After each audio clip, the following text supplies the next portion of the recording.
Lahore Urdu science board کے زیر اہتمام کچرے سے توانائی اور کھاد کے حصول کے حوالے سے ایک آگاہی ورکشاپ کا انعقاد کیا گیا۔ تقریب میں D G Urdu science board doctor Nasir Abbas, professor doctor Sidra Safdar, university of veterinary and animal sciences کے علاوہ طلبہ اور اسکول کے بچوں نے خصوصی شرکت کی۔ اس موقع پر انہوں نے کہا، اصل مقصد تو اس کا یہ ہے کہ ہم جتنا اپنے گھروں میں کچرا بنا رہے ہیں، ٹھیک ہے، وہ سارا بجائے اس کے کہ وہ باہر جائے، ڈمپ سائٹ پہ، لینڈ فل سائٹ پہ جائے اور آلودگی کا باعث بنے، کیوں نہ ہم اس کو کسی مفید چیز میں تبدیل کر لیں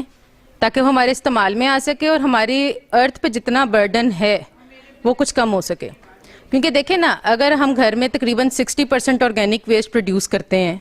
اس ویسٹ کو اگر ہم کمپوسٹ میں تبدیل کر سکتے ہیں، گھر میں سبزیاں اگا سکتے ہیں، پھل اگا سکتے ہیں، تو ہم کیوں نہ ایسا کریں۔ پھول لگائے جا سکتے ہیں، ہم ایک چھوٹے سے گملے میں کر سکتے ہیں، اور یہ کتنا مشکل طریقہ کار نہیں ہے۔ صرف مقصد اس لیکچر کا بھی یہی تھا، خاص طور پہ اسٹوڈنٹس میں، نیو جنریشن میں اس چیز کا نالج لانا کہ ہاں جی ہم یہ کر سکتے ہیں، تو کیسے کر سکتے ہیں۔